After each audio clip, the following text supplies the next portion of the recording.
Hi, everyone. So excited to be here with my good friend and cohort, Jason Gerardo. And we're here along with Kelly, who will be here shortly, I believe. Our word of the day is leadership. And I know that covers a lot of ground. And here's Kelly. Hi, Kelly, just in time. So it's always good to see you whenever we see you, and it's just a delight. We are live. I was just mentioning that the word of the day is leadership, and Kelly just exemplifies what a quality leader is and should be. So happy to have her along with my good friend Jason. And with that said, we'll have Kelly start off with a little bit of a catch up and initial thoughts on leadership. Kelly. Yeah, so good morning, good afternoon, good evening, depending on where you are tuning in from.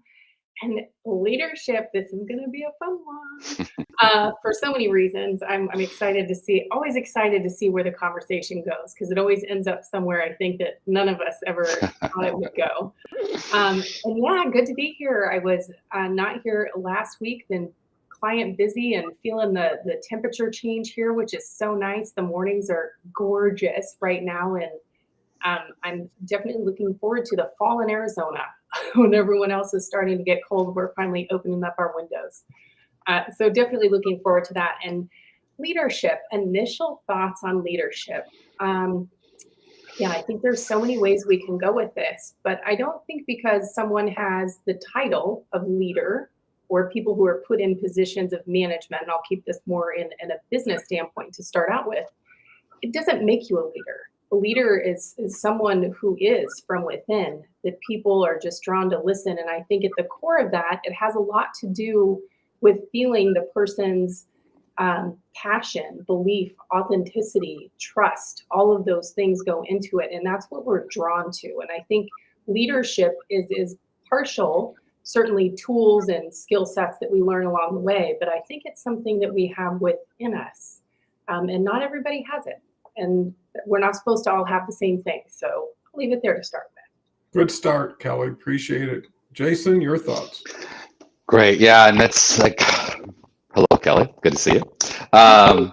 It's so true. And, exactly what she said is what I was thinking about. Leadership is such a wide subject, but just to kind of piggyback on exactly what she said is that I used to, I was in retail leadership for 26 years, and it's been a role that I've had, and I've always been a leader. It's just something that's been inherent in my character, my attributes, whatever. So I've had the opportunity to been blessed to work with many amazing people. And I worked with one. She was young and upcoming, and she was just rambunctious, and she wanted to be a leader. And she's the one that would say, leaders, just what Kelly said. She's like, it's not a title, it's how you show up and stuff. And she's very passionate about it. So I do believe in that.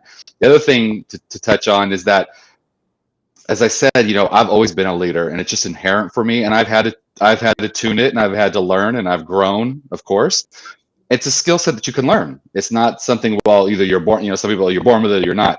That's not true. A lot of us are born with it, and then you have the onus of growing even bigger, like everybody. You have to take it to another level. So that's what we have. If those of us that, probably everyone on stage here, so to speak, has probably had that mentality. But yeah, it's definitely something that you can learn. So I want to put that out there to start off today too. Yeah, I think that's a great start for the show. And, being in a position of leadership for a long time, the definition of a leader is having people do what they couldn't have or wouldn't have done without you, right? So when you bring motivation, encouragement, empowerment, those are all fine qualities. Some people lead by words and not action. So many people do as I say, not as I do. And you have to model the behavior for people to believe in the behavior and want to model it themselves. And that continues through the people. So how you bring people in is how they're going to bring people in. And what they learn from you is what they're going to continue to teach. So it could be a real positive influence on your organization. Usually leadership is related to a team, it could be related to an individual. And that's how do you get people to work together and enjoy working together and believe in the ultimate goal? Because, a lot of people want to know the why. You tell somebody what the destination is and they understand that, but how are we going to get there? When should we expect to get there? And then how do you keep up with those people? And then also, how do you have them do some buy-in, where they really dig in and want to commit to something and enjoy the process as much as the destination. And I think at the end of the day, you feel so good knowing how many people you helped along the way. Maybe you don't always get acknowledged or recognized, but it's a lot to do with patience and perseverance, having the ability not to go nuts on somebody who couldn't help it. They were just new or someone didn't teach them right. And, attitude is so important.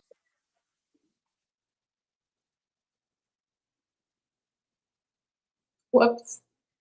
I think we've got a frozen Dawn. So until he comes back, I'll start this next round, if you will, on leadership. Because again, I think we have so many great ways to go with this.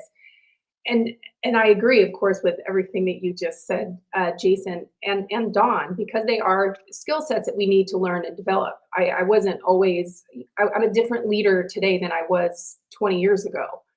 And that's because you do have to learn and evolve over time and feel what works for you. I think being a female in a leadership role within corporate America, that was a challenge. And one of the challenges for me was figuring out, what did I want my leadership role to look like? What did it look like for me to be a woman in a lead position? Because there was two paths you could take. And one of them was, being the stern, kind of thing and being a biatch, for lack of a better term. And that just wasn't me. I wasn't an authoritarian in that manner. Like, I'm not one to bark and to motivate people, because I don't think that motivates people. I think you're motivated by kindness always. So I wanted to retain being who I am, but figure out how that fit and where that worked. And y'all, it works. If you just commit to, I will not allow it to change this part of who I am. I don't think I ever raised my voice. Did I get stern at times? Yes. But guess what? When I did, when my words got more concise and short and a little bit tone louder, guess what? My team was like, uh-oh. And how they would say it to me is like, there's nothing worse than when we know that Kelly's upset, because it's like we feel like we've disappointed mom. And I always took that as such a huge compliment, because that they saw it that way. They don't want to disappoint. And I mean, granted, there's nothing worse that we all hate in life is be like, oh man, I'd rather you yell at me than be disappointed. I mean, right? But I think it's about finding what your space is, and not, there's definitely people that I looked to for inspiration that motivated and encouraged me in leadership roles. And so, of course, I took things away from that and made them my own. So I do think we learn from our own surroundings, but it is about creating your own path, and you don't have to do it the way that everybody else does it. I thought it was very important to understand each of my team members as individuals. Everybody works differently. Managing outside of a box was just not my thing. And I know some people do that. And, if it works for you, great. I didn't find that it worked well. I found what worked better was to manage by the individual. And I would figure out, some people need a little bit more micromanaging. I'm not a micromanager. My feeling truly is like, if I need to micromanage to a major degree, the whole point is like, well, what do I need you for if I have to do everything? But some people need a little more guidance out of the gate, going through, having a little bit more structure. Whereas other people like to have a little bit more autonomy, to feel empowered in their own creativity.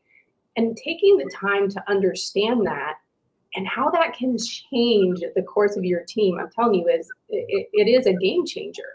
And being in the marketing space specifically, working with creatives, you have to provide a space that feels safe. Now, I think this applies to every group in leadership. It has to feel space for people to want to rise to the best version of themselves. Because as I say here in community, also often is when we feel safe, supported, we're more apt to take risk to do things, and it inspires creativity to, again, a level that you can't really measure, because it will go so far beyond when people feel safe to throw any idea out on a table. Like, I loved that, going into a big board meeting room and the team knowing, like, this is a safe space. There are no dumb ideas here. There's nothing to be afraid to share. Would we have chuckles and stuff? Of course we would. But some of those things turned into the most magnificent projects. So I went in a couple of different directions there, but glad to see you back, Don. Glad to be back. I appreciate you even more now that I'm back. So thank you, Kelle. Jason, what's your thoughts? So just to continue on that thought, emotional intelligence is so important in leadership. You have to, and then I'm gonna make 2 points and I'm gonna talk about them. And then, but there's that word, don't mistake kindness for weakness.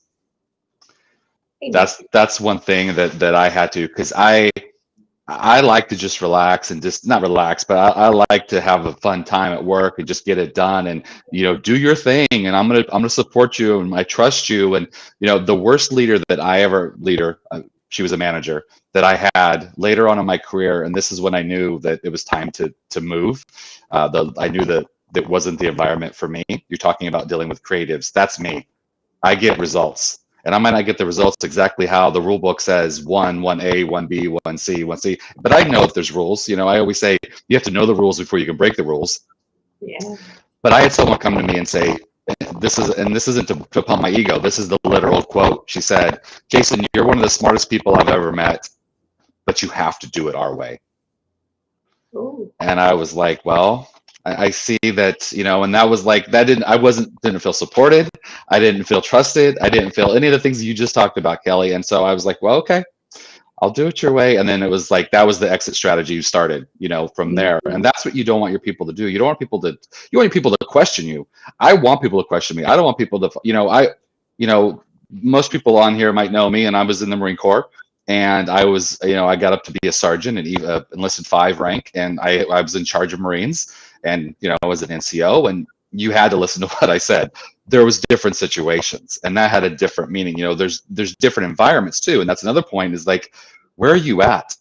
Are you rushing into a burning building, or are you around the water cooler? And if you don't know how to adjust your style within that, then you're not a leader. You have to be able to read the situation and adjust. And, like you said, Kelle, there's times to be stern. There's times to say, hey, let's reassess where we're at now, folks, and remember we have a job to do, et cetera, however you approach it, whatever that relationship is, because relationships matter. But it's very important to be able to be flexible within leadership. That's what a true leader is you're flexible. And you can adjust to the situation and to the people.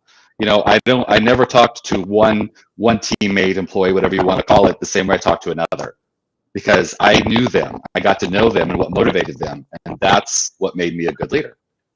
I'll leave it at that. Yeah, no, I think you both provide so much valuable insight into what quality leaders are. And some people receive their job not always on merit and performance, right? It could be a family business and someone just turned out to be the grandson. It could be somebody who was hired by somebody who wasn't in a position to know who to hire, and and you end up inheriting them. And after a while, sometimes they're wrong, and sometimes you're right and not being appreciated, and that's where you get dissonance. When you get conflict, and then you have the leaders who punish instead of rehabilitate or teach. Right. And all they do is instill fear. And what they'll get is dishonesty and hiding, because it's easier in those situations to ask for forgiveness and permission. And it also really stunts innovation and creativity. It's like, why would I go out of my way and do all this hard work and I bring something up and it gets dismissed without even a chance for exposure? And what you project is what people are going to feel. And that's part of leadership. That's where you're leading them, right? You can lead them down the wrong road. You can lead them over the cliff. Today, it's even more difficult because people aren't looking long term. So they're looking at, how do I get my bonus this year? How do I use this job to get my next job? So everything is a step on the way versus the way. And I think, to both of your points, everybody's an individual, and it's the responsibility of a leader to get to know everybody and for them to get to know you. And that's usually by being very thoughtful, respectful, giving credit where credit's due. That saying is criticize in private, and support in public. And people don't really understand how that is impactful. And there's people who are just on the edge. People are very sensitive. People have all kinds of issues going into work and leaving work, and how thoughtful or aware, because a lot of times you think you know something, but you never asked to really confirm what you thought you knew. And the best way to do is not have judgment, not bring somebody in and say, you really screwed up pretty bad. Where do you come back from that? If anything, you're just going to hear more of what you shouldn't have done or should do. And accessibility. When can someone come to you when there's something important without feeling like they're disturbing you, or, hey, I only got 2 minutes, tell me what you want? That's another way of saying, don't bother coming back anymore because I don't care. And I think no one cares how much you know until they know how much you care. And empathy goes a long way. And support goes a long way, because people are looking for you for clues, right? Oh, if that's the way they do it, then that's the way they probably appreciate it being done. And again, being the model of the behavior you want to promote, and really also protecting your team and defending your team. You got to go to bat for people sometimes, and you got to stand up for those people, because if you don't, again, that's going to diminish your situation. And so many people, take things the wrong way, and why not leave a little bit more on the table for them? Another thing about leadership is those meetings, and I know Kelle talks having these hour meetings that everybody's exhausted before they even get in a room. It's almost like we got to suffer through this. And people who have to keep self-promoting and building themselves up are actually very weak.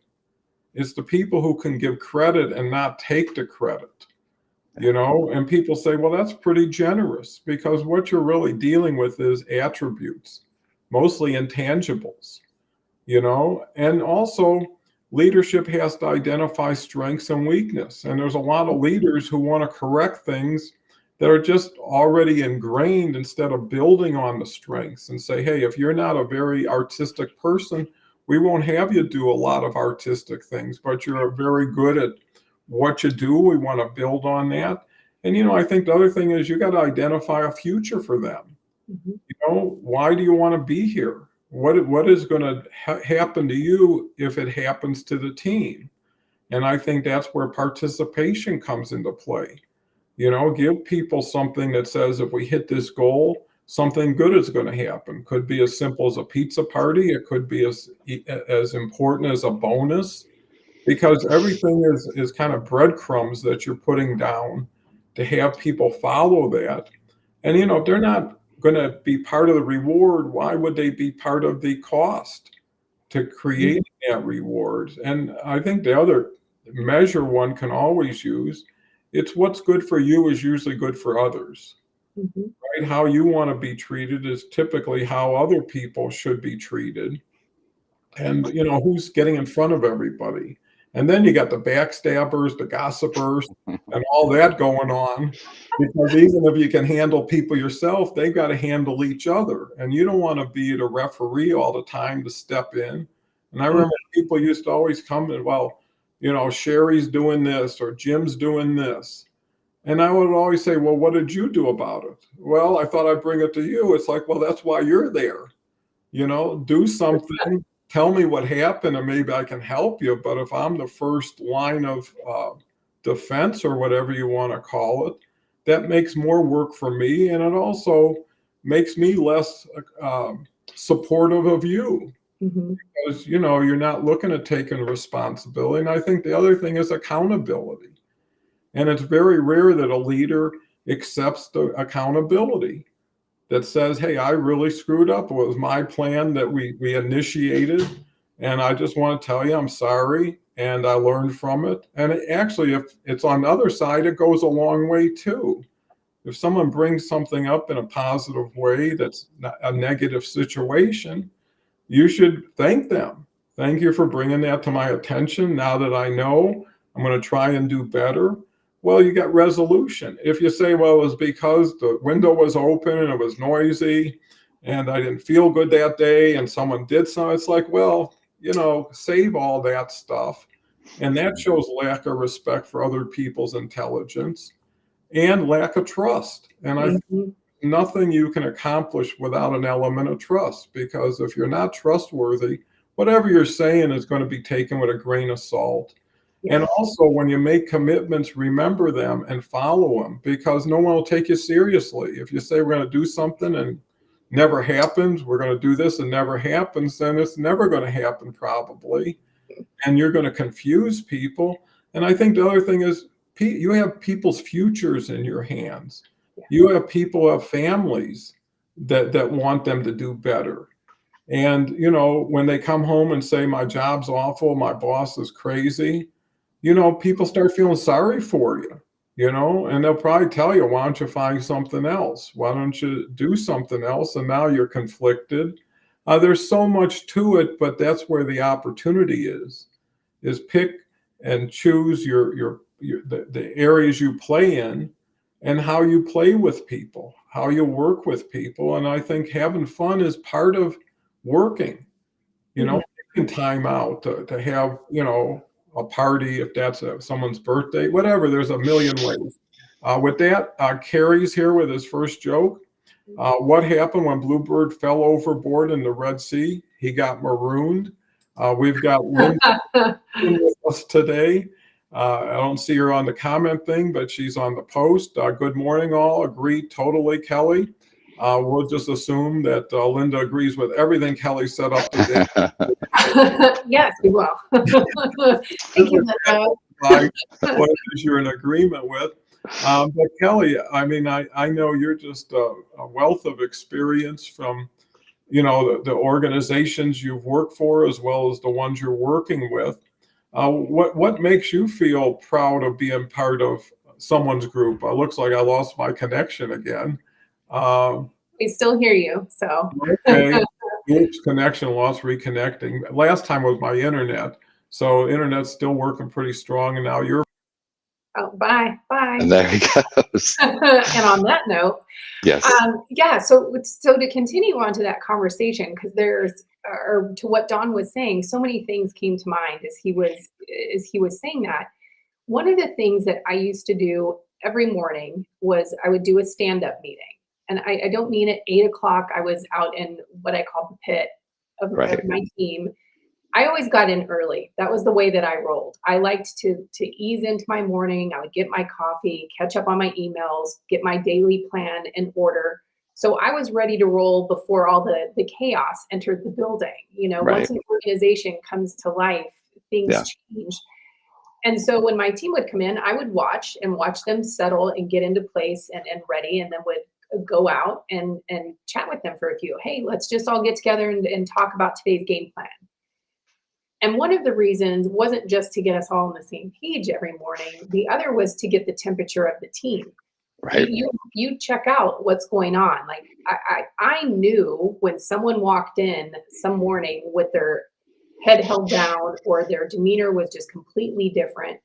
And I would notice that. And a little bit later in the morning, I might shoot them a direct message and just say, hey, when you get a minute, come into my office. And I did create a rapport that when I did send that, my team wasn't like, oh my God, I got called into Kelly's office. Right.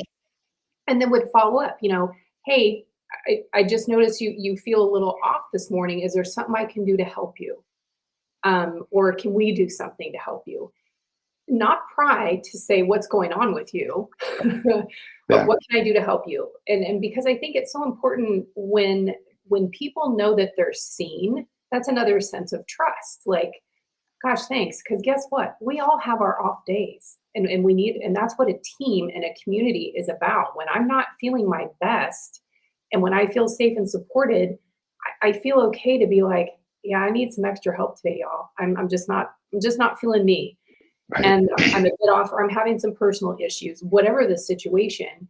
But be okay to say that. But as a leader, I think it's so important to pay attention to those things for yourself.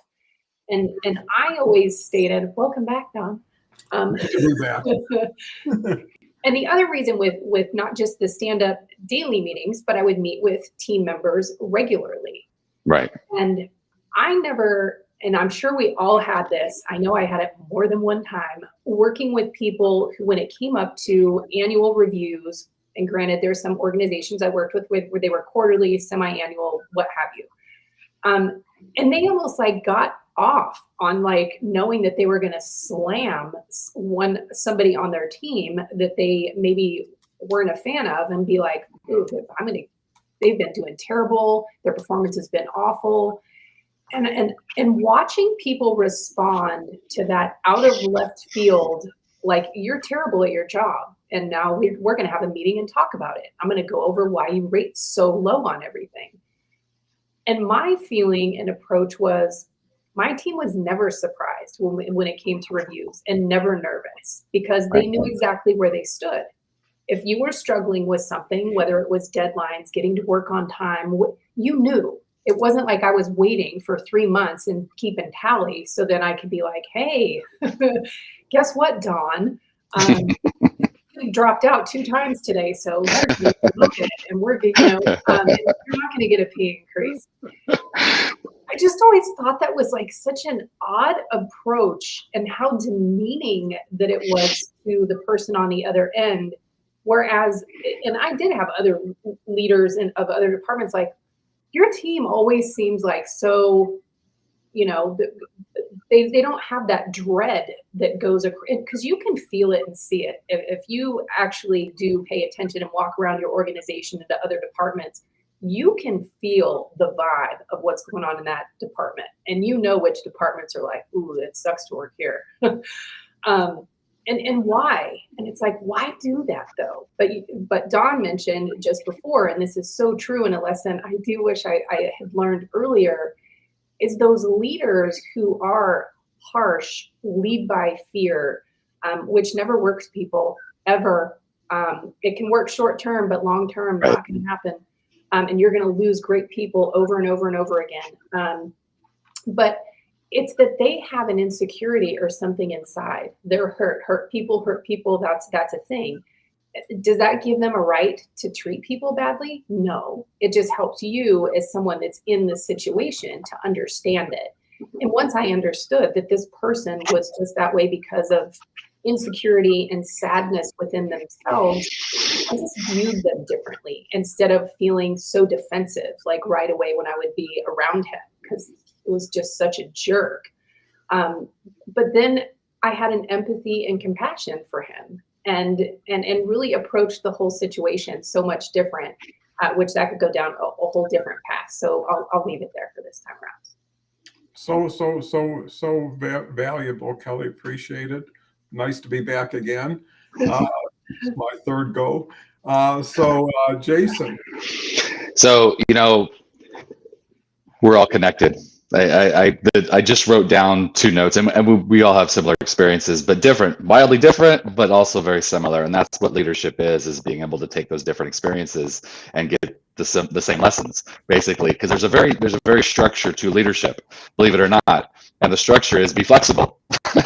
But within that, I digress. I wanted to talk about, Kelly, what you were just saying, because I actually have 3 notes to talk about what you just talked about. So I just want to put my little spin on what you're talking about. So being a leader, there's a lot of points to it, and taking care of your people is number one, I think. And what you were talking about, I wrote down that, and this is something that I've listened to I've read a couple books on it and stuff like that, and it shows up that feedback is always criticism. No matter what you want, if you put it in the sandwich, the feedback sandwich as we call it, it's still criticism, and there's other ways to approach it. There's other ways to do it. And, won't go down the path of annual reviews and how just misplaced that is. And like you said, I wrote down feedback equals criticism, and not performers should not be surprised. Just what you were saying. If you bring someone in your office to talk about something and you're like, well, you always do this and always do that, and they're like, what are you talking about? You have failed as a leader.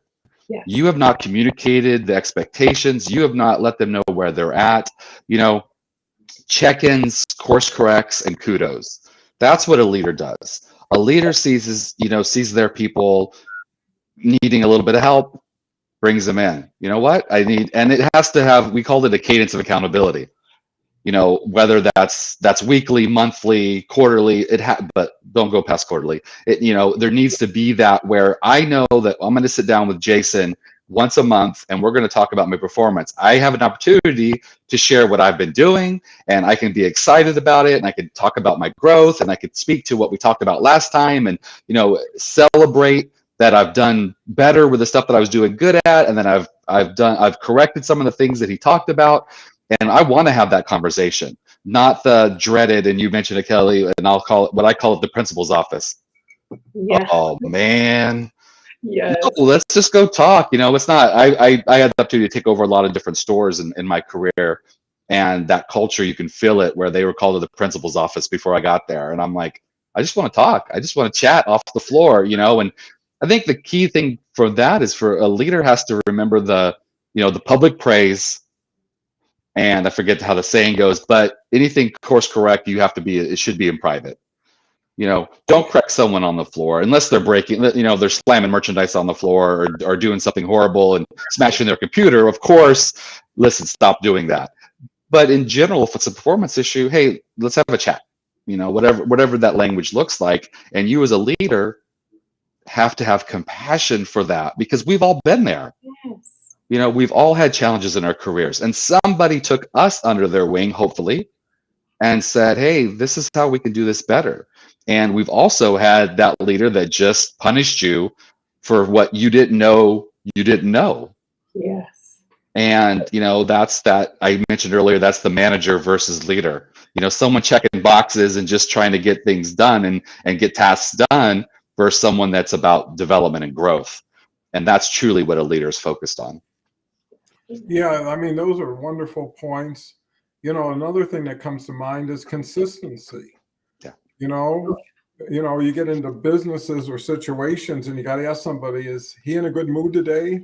Is that somebody I should talk to? Or is it like, hey, better wait another time? And people don't like confusion.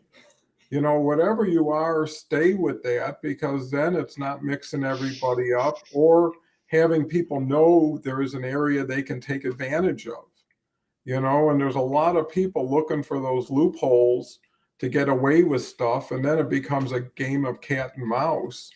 And the other element is again, your composure.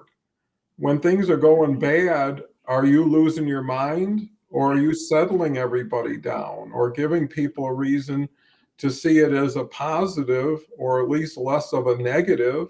And every day is a new day, right? So, I was listening to that book, Stop Worrying and Stop Living. It was by Dale Carnegie. Mm. And one of the quotes he had today, are you sawing the sawdust? Which is really, are you majoring in the minors? Are you working towards something that has very little meaning? And sometimes it's selfish. Some people are just doing it because that's how they like it done, or that's how they enjoy it. It may not be the best direction or the best process, But there, again, without flexibility, without being teachable yourself, and my philosophy was always whatever is best goes next. Wasn't pride of authorship, wasn't just invented here. It's like, if you got a better idea, let's go with it. Right. And the other thing is when you come to an understanding or agreement, everybody falls in the line, right? It's not the three critics who are hoping it doesn't work to prove them right and prove you wrong. But knowing that, hey, if you didn't get what you wanted now, what we're doing doesn't work, we'll go to your solution. So, it's not all or nothing. It's not an absolute. Plus, who wants total authority over everybody? It's too much to handle. It's better to get under people and lift them up than try to pull them up or drag them around. And people have feelings, people have sensitivities, and just like we know on this show, some people are listening that are on razor's edge. They don't have a lot of confidence or belief in tomorrow, and it looks pretty dreary. But again, all you can do is all you can do, and that's enough. And also to admit that, hey, this, early on, this isn't really right for me. It's not to say I won't do it, just know that I'm not as prepared or trained or even interested. How many people get transferred to a new area that they just came from a beautiful area? And I think disrupting teams is challenging too. When a group comes together, you want to keep them together because it's too hard to continue to build. Plus, every time someone leaves, everybody wonders, why did they leave? If it was because of discipline, well, what happened? If they left because they couldn't take it anymore. And, everybody who's working with you and for you sees things earlier than you do. And I can remember having to, terminate some people. And until then, I got a flock of everybody coming in. Well, they did this and they did this and they were doing this. I'm like, well, it's too late now. Why don't you tell me when it was happening, who you're working for around here? And you got to have an ability to absorb things without overreacting to those things, and everything in time. And some things you just got to wait, whether you're the person under a leader and say, okay, I got to abide by time here, or I've got to give somebody a little bit more room. I got to give somebody a little bit more tolerance. But it's also, Kelly mentioned about the annual reviews, and most of those are jokes, especially the person doing them, because a lot of times everybody get the same review because they were afraid to tell people what they really wanted to say. So you're great. And then the next step would be, they would say, well, when am I going to get my next raise then? Right? If I'm doing so well. And to put you in that situation, again, you can do a review every time you meet with them. It doesn't have to be the year, right? It could be, say, by the way, I noticed something, and also getting your intentions out in the beginning. Here's why we're having this conversation. Here's what this involves. And it might be bigger than you know or bigger than you think. And now you got some context. And here's my situation, right? I'm in a position where I need to be responsible and take accountability. And I'm depending on all of you people on the team to help me grow and reach my full potential. And I'm willing to do the same for you.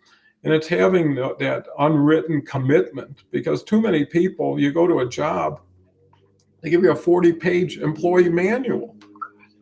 And some of that stuff is legacy. You could see by the dates, 15 years ago, 18 years ago, this policy was put in place. Yeah. And unless you're revising things, and, I remember early days when I had my chain of retail stores, I had a consultant from Boston College would fly to Denver for the board meetings. And he was also the controller of B. Dalton Bookstores at the time, which was a big bookstore. And we took a tour of a couple stores, went down to Colorado Springs, had a couple stores there. And he would see all these signs. Well, we prosecute for bad checks. Shoplifters this. He said, how many, do you ever enforce any of this? I said, not really. He says, oh, you're scaring 98% of the people here for the 2% that will be bad actors, let's say. And the next day, those signs went down, right? Because it really wasn't the sign. It was the employees that projected what kind of company you were and how you cared about people. And so many people take the lazy approach, which is send a memo out, or send an email to everybody.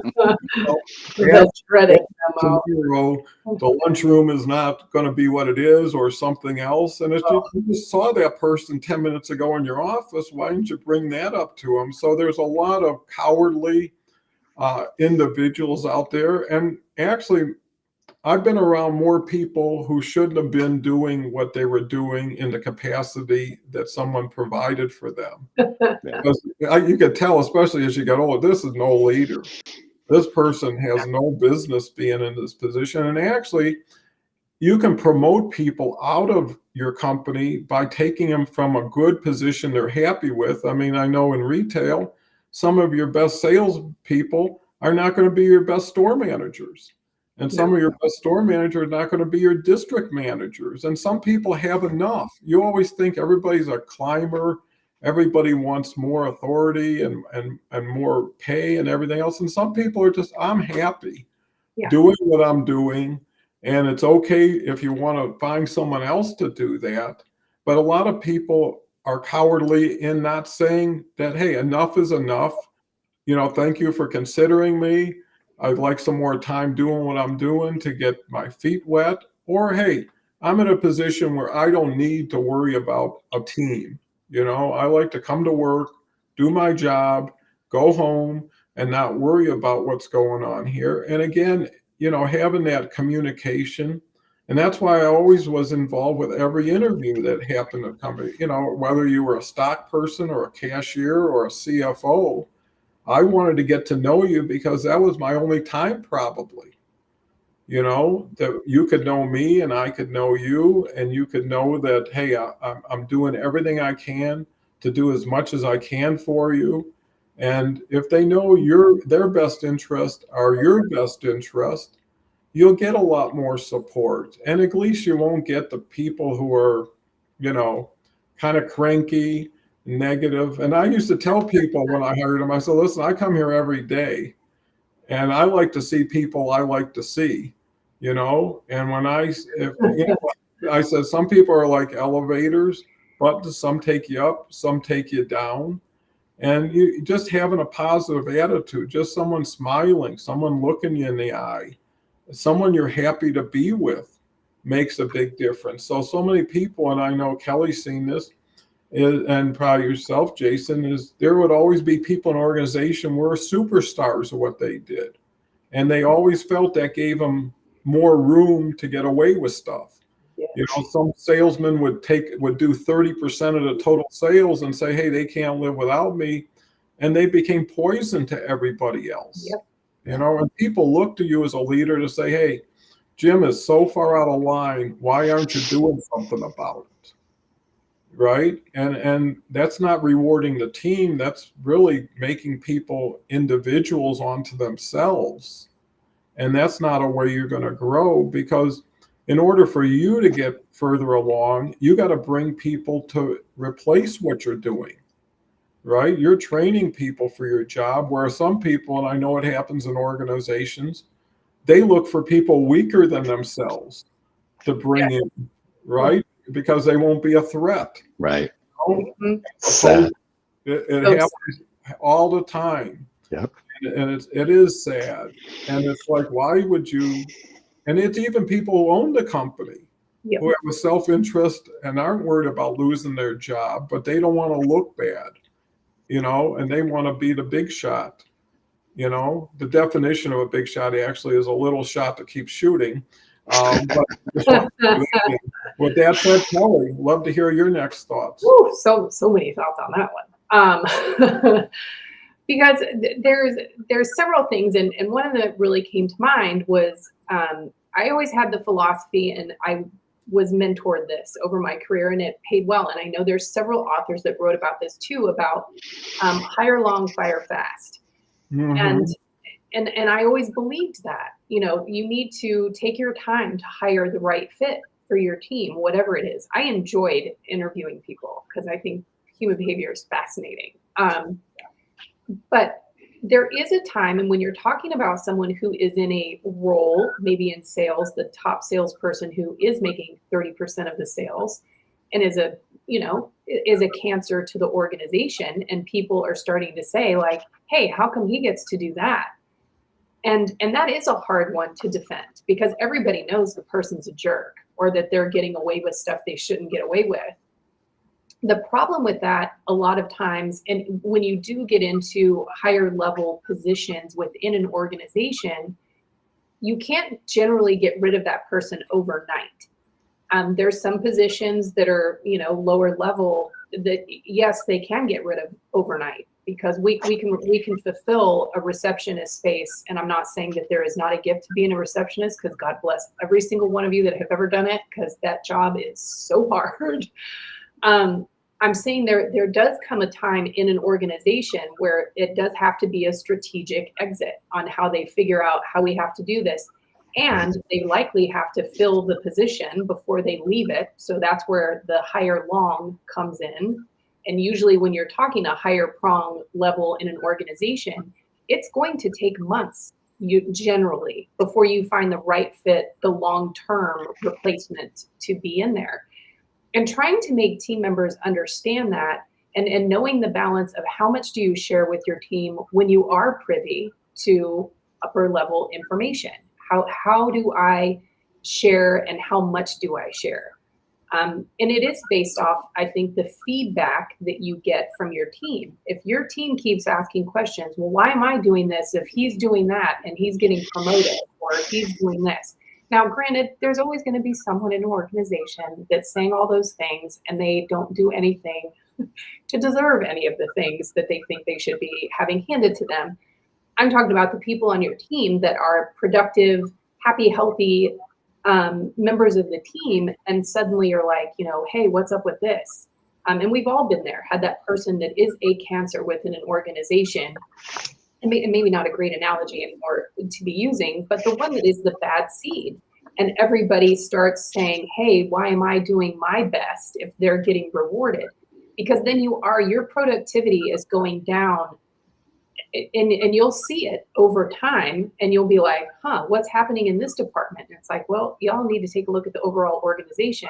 When did this start happening with, you know, Bob, Jane, whoever the issue is, upper management? And now all of a sudden we're seeing all these shifts and things happen. You have to be introspective enough as a C-suite, whoever it is that's doing the monitoring of your organization, and be able to point those things out and say, how are we going to handle this? Because a lot of organizations, and I can say this from some of my own experience, they were just like, you're going to have to deal with it. Figure out what to tell your teams, because they had no plans of getting rid of certain people. And, you know, I did used to joke, and I'm like, clearly they know where the bodies are, because I don't know why on earth we would be keeping them. Because there is a story. And I think it's always important to remember just what we see in an organization from a leader, whoever that may be. We only know a bit of the entirety of the story. We're seeing likely a mask of the position, one, so they're playing a role. You have no idea what is going on in their personal life. And again, we understand when people act out a lot of times in hurtful manners, it's because they're hurt themselves. Does that make it right? No, it just makes it more for us to be able to be empathetic and compassionate about it. But when you don't understand the whole story, it's really difficult to make an overall judgment of someone. And I think that's just a gift to give ourselves. I don't think it's necessary, because it's not our job to heal or figure someone else out. We're there to do a job. And I think sometimes, and I'm guilty of this 100%, is my identity was truly through my career.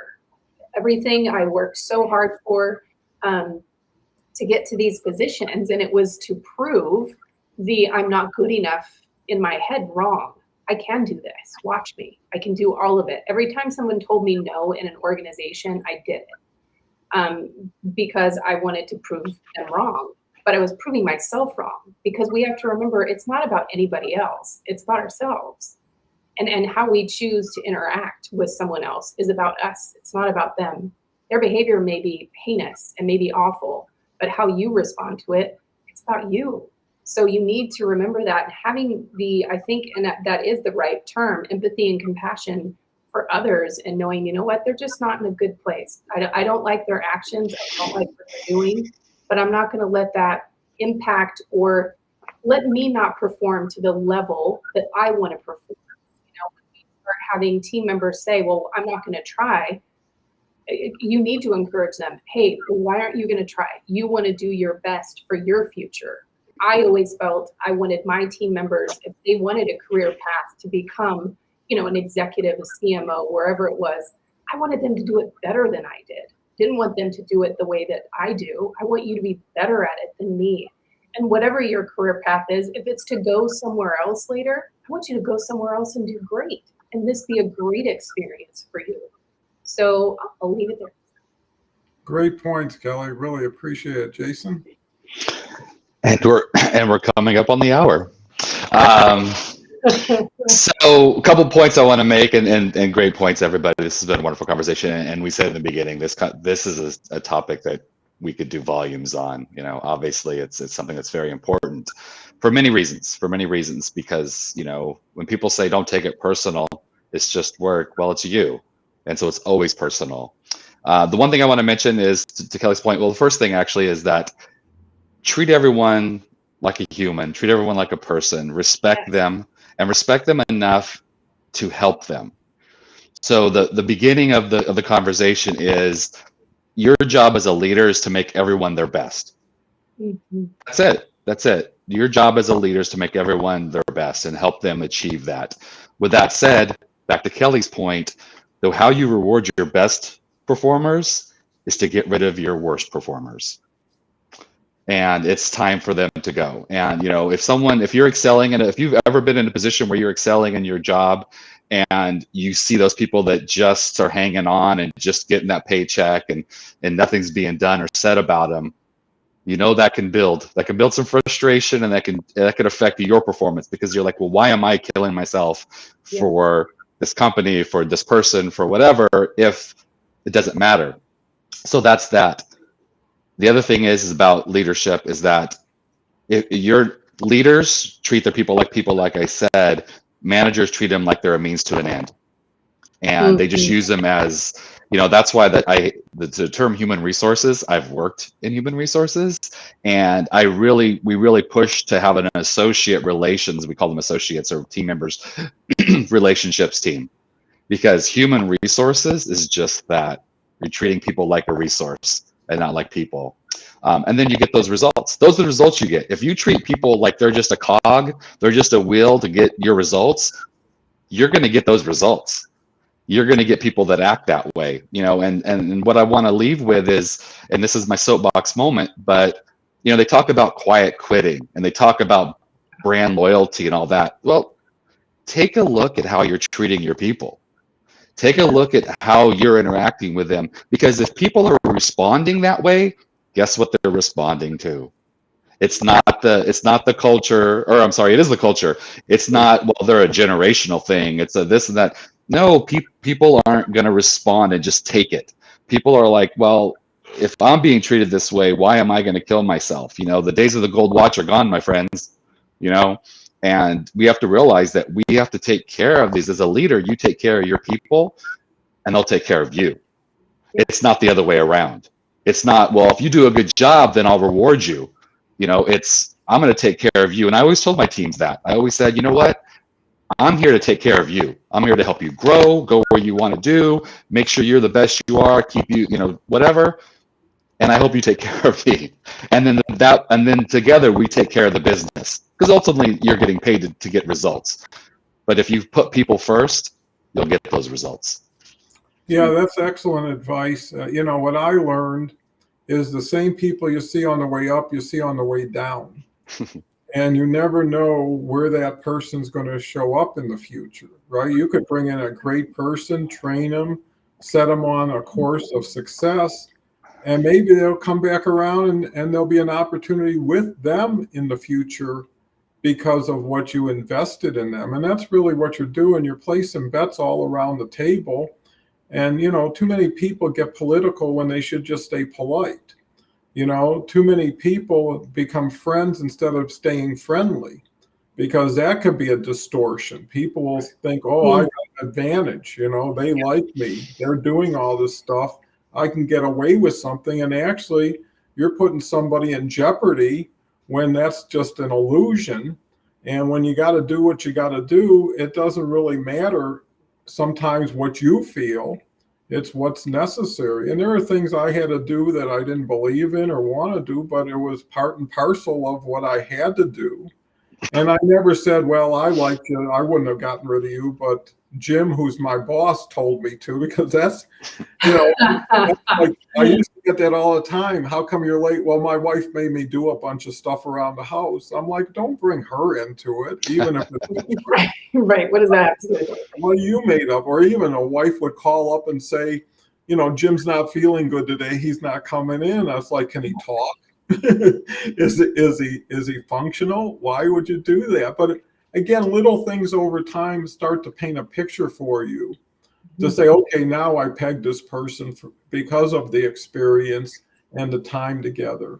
And sometimes it's just not right. And actually, when I had to terminate people, I never made it like, here's because you screwed up, because they're leaving, right? And it's a done deal. But how are they going to leave? Are they going to feel like, oppressed and taken advantage of or not being heard? And I would always put it in context. It's just not a very good fit, right? You deserve to be in a place that would better appreciate your talents than we are. And, again, no one wants to hear that. And that's why short and sweet is the best way to go, because you're never going to have someone admit, I want to thank you so much for putting me out in the street. And now I'm a friend, and you're a great guy. And it just is what it is. But again, you don't want to surprise people, because everybody will say, well, if you knew this was happening, how come no one ever brought it to my attention? And especially in this world of liability, everything has to be documented. Yeah.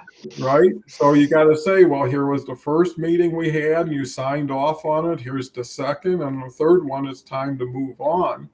But most people who are honest with themselves know what's going on by the time you know what's going on. And it doesn't surprise them to find out that, hey, you were sloughing off on the job and everything else. It's tough because, people are so interesting and dynamic. And you eventually get the whole cross section from the best to the worst. And somewhere you want to land in the middle. And maybe that really helps you with your hiring decisions next. What I just learned, I'm not going to repeat with the next person. So I'm going to be looking for someone who has these talents or ability. And that was why the interview was so important, is it was always, were they late?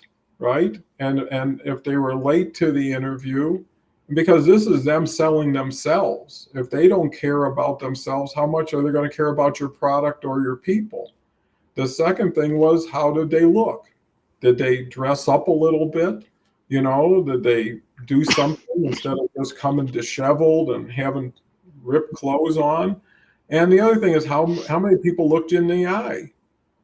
People who look away when you're talking, when they're talking, are suspect. Because they're hiding something or they're afraid of something that you didn't deserve to get at that point. But those are things that, you make a note of. Not one thing by itself would be an eliminating factor. But it's like, hey, if they can't do this for themselves, how are we ever going to talk together? Or how many times do you have to explain something for 4 minutes that somebody should have known in 20 seconds when you were saying it?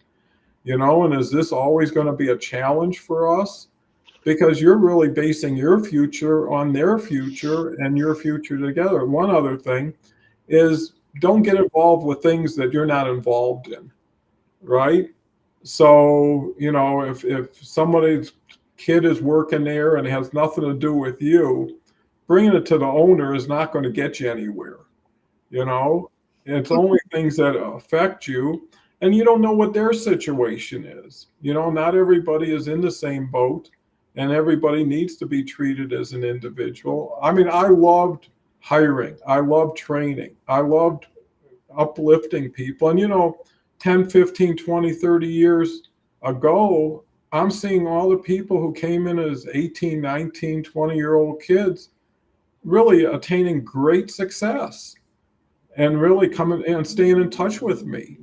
And I thought, how important was that I was able to influence people in such a positive way. And we do that on this show and on other people's shows too. We bring people, empower them, uplift them, congratulate them. And that could be the thing that fires their engines to say, hey, I'm good at this, or I deserve to be here. And so many people have given up on their dreams, and they've settled for second best all the time and found a way of being uncomfortably comfortable with it.